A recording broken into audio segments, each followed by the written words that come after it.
JCID first release, rear camera repair solution, solve camera mismatch and pop-up message, use with camera repair flex. This is the iPhone 12 with a rear camera replaced, displayed pop-up message and notification of unknown part. We can use rear camera repair cable to repair. First, update versus Pro to a new version, v1.25, compatible with the latest X or to 12pm wide-angle camera repair small board. Insert small board, then it automatically jumps to the operation camera page. Install the original camera on the inline seat corresponding to the small board. Read data and save it locally. Install rear camera repair flex to the new rear camera. After welding, write the original machine data. Open the original camera data saved locally. After the writing is completed, it can be installed and tested.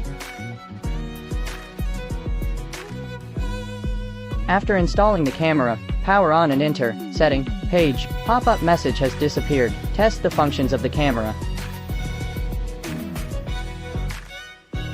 Go to the About page of the General page. Message has disappeared.